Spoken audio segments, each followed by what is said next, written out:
Okay, now we're going to get a little more difficult with some of the issues on sculpting.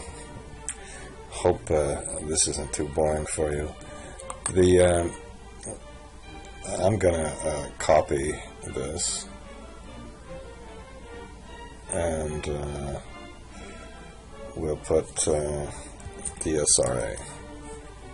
Okay, and the problem is when we go to this area, we have interest income on the DSRA. That interest income causes the CFADS to change. It causes the debt service to change. The debt service causes this to change, which then causes the DSRA to change. So we'll have a circular reference on this, and let's just work through some of the issues. So why don't we put let's put interest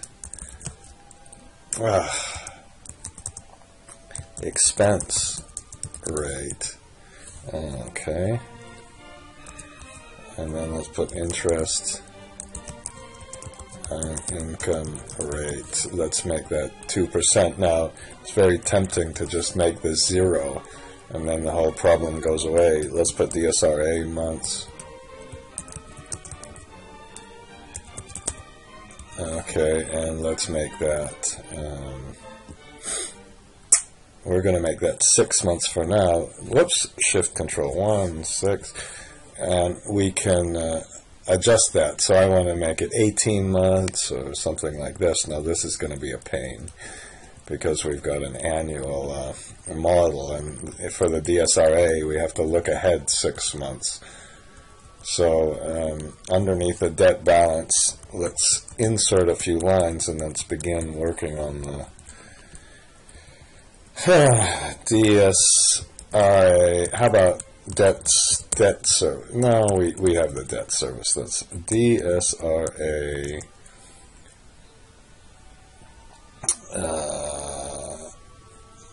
and this DSRA required.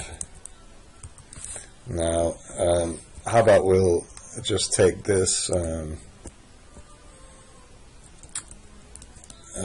this divided by 12. Now, the problem is if this is above 1, so let's say this is 18 months, and I think maybe we'll try that.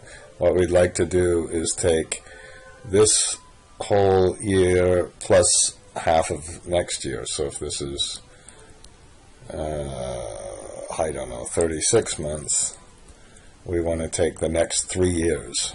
So in this case, let's just say it was 3 years, then, oops, I'm going to put DSRA percent, and I'm going to also put a remainder. Okay, so let's make it 18 months.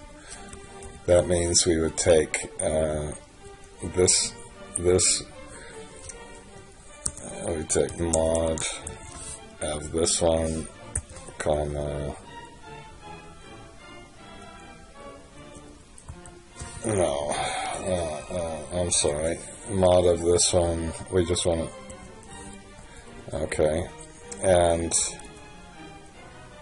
let's just make sure that works. If it was 40 months, let's say, then we would have a remainder here, okay? I guess that worked. Okay. And let's put whole years.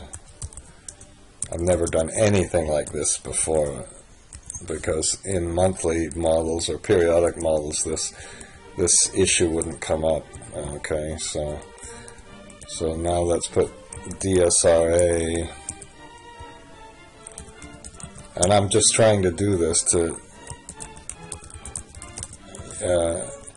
so I think what we'll do is we'll take the next 3 years, and let's see if we can do this. So we'll take the sum Actually, we have to go forward, so we'll take the sum of the offset, and when we put the offset in, we'll go up to this debt service row, and then keep on the same row. We'll move over one column because we have to start in the next column. Our height will be 1, but our width will be the 3. Okay, so that has the next 3 years. Okay, whoops. Uh-oh. Of course, we need to press F4 here. Oh, shit. Oh, shit.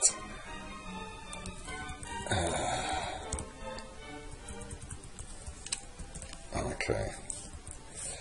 You know, I just was messing around with that stupid Shift Control R. That's what.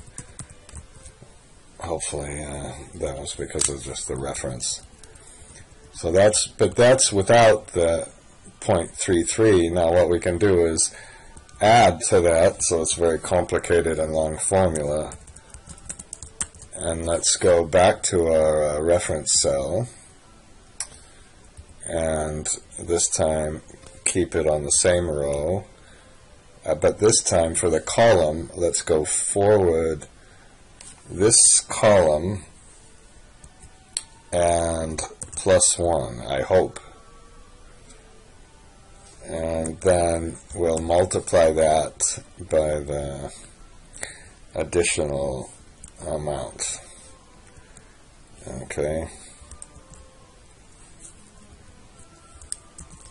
Okay, so let's try a couple of easy ones.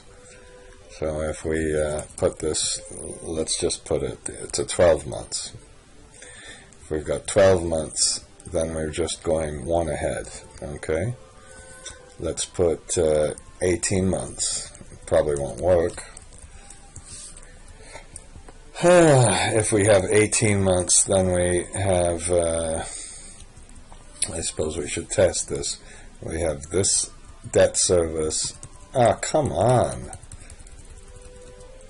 And, oh, come on. What did I just do? This just sucks. It's just because of the stupid video recording that this is happening. And then we take this one. Come on. I can't believe how slow this is. This is just horrible. Ah, come on. Times, Jesus.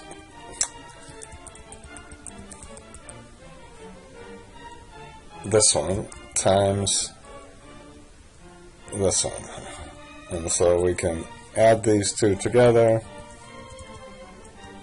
and that's what the offset hopefully did. Okay? Now we can compare the offset to the opening balance. We don't have yet. And then we get our required DSRA flows. And then let's put an opening balance and add the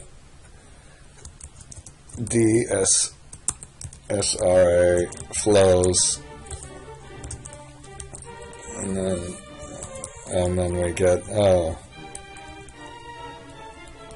okay, and then we get the closing balance, and then we'll put an interest income in here, and we'll use our interest income rate. I don't know how to do this. Okay. So our opening balance amazingly equals the closing balance. The DSR flows are how much we're going to put in here. And the closing balance is just the alternate equal of these. The opening balance is here, so we have to go a little bit backwards. Oops.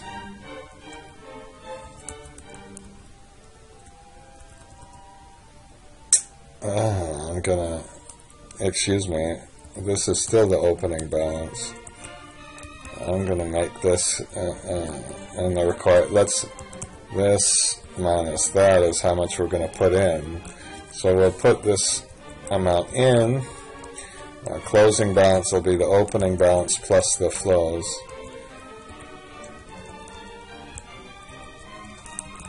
Okay, and let's just, okay, and so far, so good, okay. And I better stop and take this phone. Okay, so let's continue, and why don't we make this DSRA months 6 for now? And if we make the DSRA month 6, oh great! If it's we have to put a little if this is greater than 0.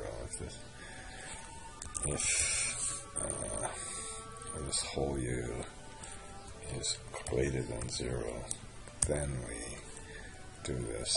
Now, of course, I'm going to, what a ridiculous kind of formula. Here's the real reason for this.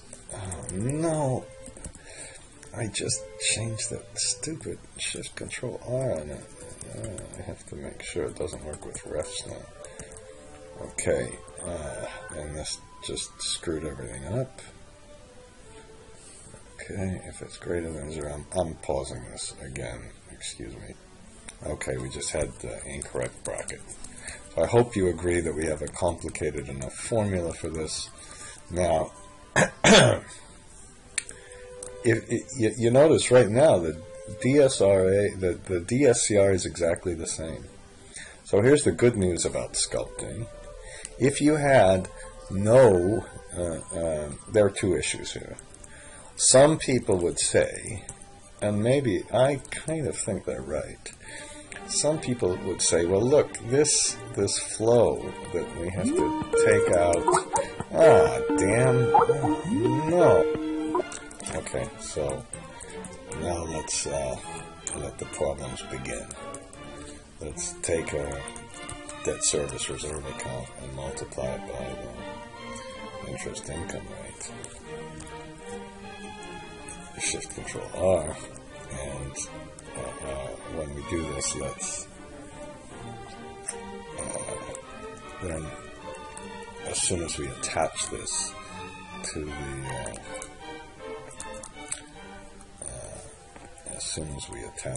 the interest income amount, then we'll get a circular reference. Now, it's a pretty painful one. It kind of shows you what we have. Now, just so you know, if this, here's why I made this a DSRA requirement all crazy with all this stuff. If this was simply a factor of 0.5 or 1 or 1.5, you could solve this problem algebraically in a reasonable fashion. I think I'm going to try, but let's try instead. Let's try to make a function. Let's try to make a DSRA. Let's try to make an interest income function here. So instead of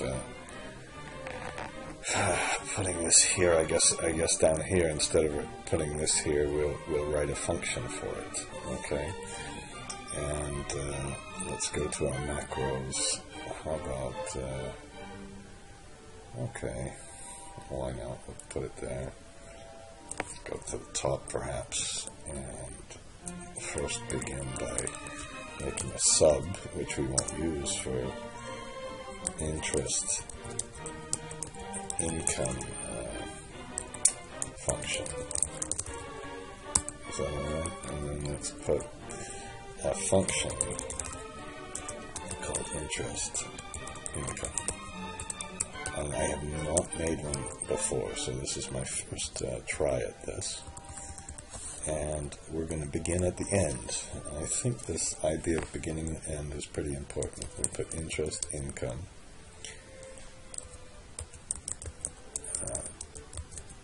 and of course that equals the DSRA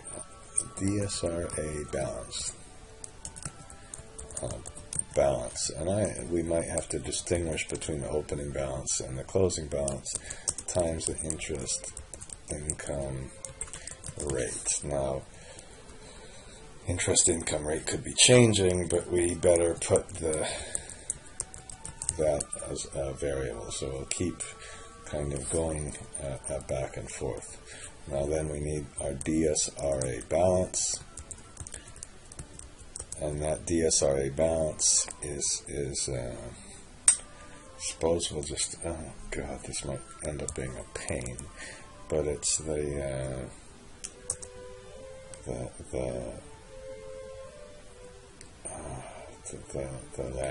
last balance. Yeah, maybe that will be okay. Okay, and the last balance. Now here's the closing balance equals this DSRA requirement. That's you notice that this opening balance is equal to the DSRA requirement. Why don't we, you see from the last year, why don't we do it like this? DSRA requirement minus 1. Not really, I'll put 1 to it. That's supposed to show that it's the last periods. Now the DSRA requirement, that's where we have this horrible offset thing. So the DSRA requirement is going to be, I'm just looking at that, we've got to we've got to get these offset functions in here, and we're going to have to get the whole DSRA row. Let's see if we can do this. So maybe it won't be quite as bad as we think. The DSRA requirement. Now we can put equal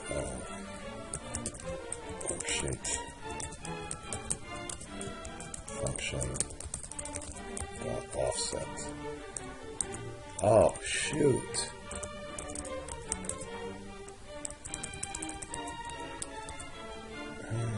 Offset isn't here.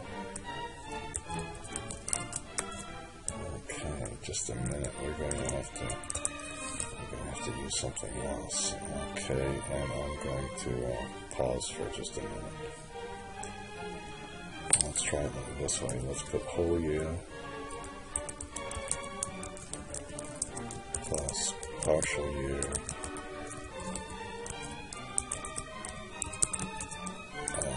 times the percent factor.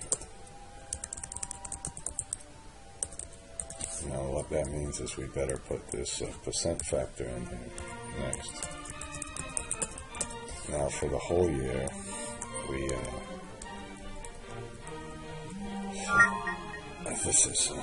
got, shoot, let's get maybe it's a little better of an example. So instead of putting 6 in this, let's put 18 in this. So this is our remainder. This is our partial year factor.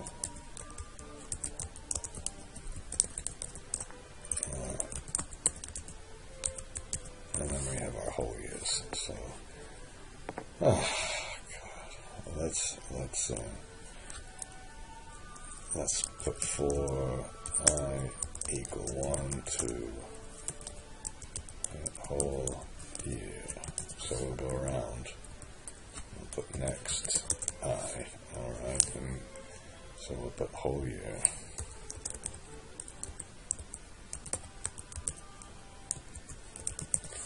we'll put, we'll just keep adding things up. So we'll put and let's put whole year. Let's make this whole year amount.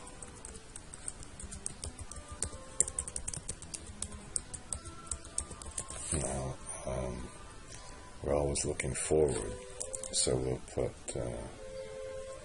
whole year amount equal whole year amount plus the debt service from I. So it will start with, we'll start with the first year, which is this year, and I'll then go around. Okay, hopefully that will be this. And what we should do is only do this if whole year is greater than 1. Greater than true and equal to 1. Then we can put next and if, and then what you can do is grab these three, put a little tab, okay? And the partial year is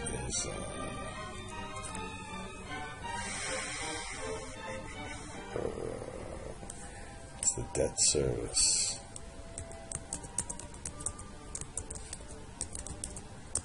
Equal debt service in I plus the whole year. I hope, is that right? Okay, and so if the whole year is 0, it's just I put I, and I'm not whole year. Is it plus 1 or plus 0? If let's just think about this for a minute. If the partial year is 0.5, we want to, and we're selecting this one. Selecting forward debt service. I think we put 0 here. Okay, I should well, obviously check this. Okay, and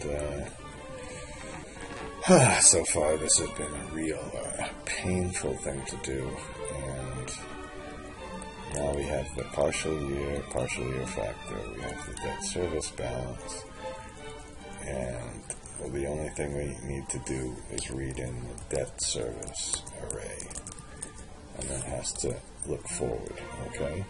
And then finally, let's do for ITER equals 1 to 10 now. Again, when we're finished, we'll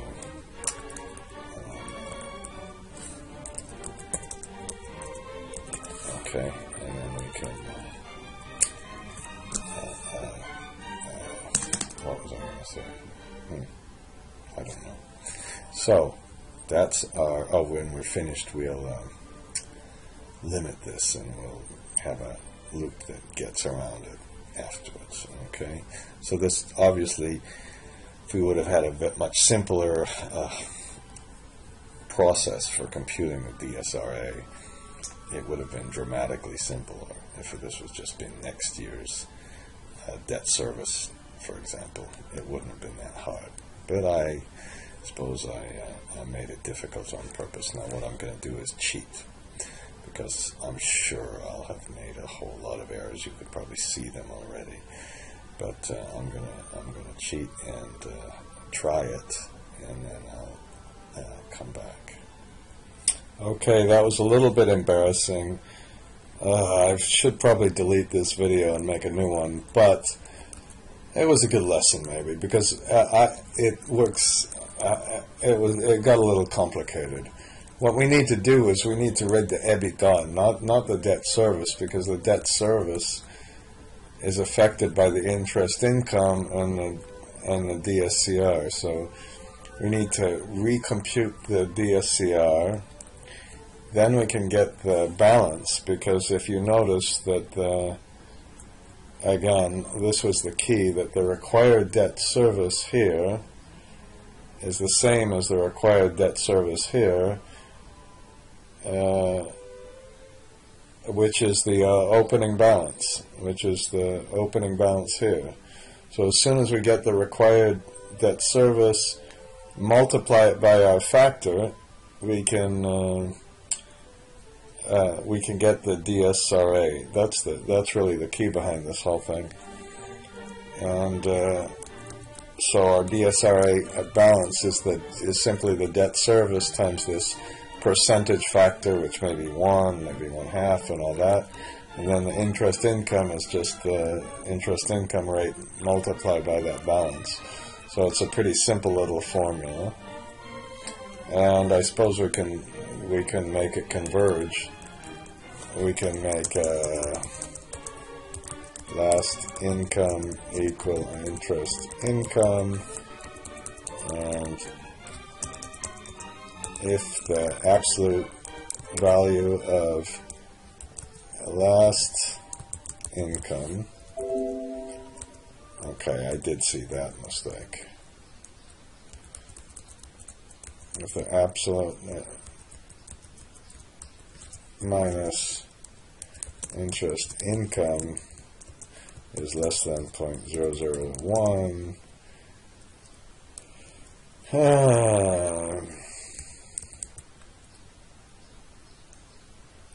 then okay, of course, I know that one. Let's make sure this works. It probably messed it up. So we press F2. Uh-oh. It looks like it changed something a little bit. Okay. So if we check things out, it's still, the DSCR still checks out. Let's try putting the DSRA months of 6 in here, and if we want, we still have the right amount. If we change let's change the interest income rate to 20%. Let's just be crazy. Okay, and then the PV of the debt service changes, and we don't have any big problems, because remember that this number is not affected by the debt service reserve account. Okay, all right. If we started making this DSRA flow part of the debt service coverage ratio calculation, we would have some really big problems. But I think that's a good start for the DSRA. And what we're going to do next is put in taxes and the DSRA, and it will keep getting a little more painful. Okay, and by the way, you could, if you really had it more than 12 months, you could do a calculation where you went forward and all of this stuff. I haven't finished that yet, but maybe I'll do that later. Okay.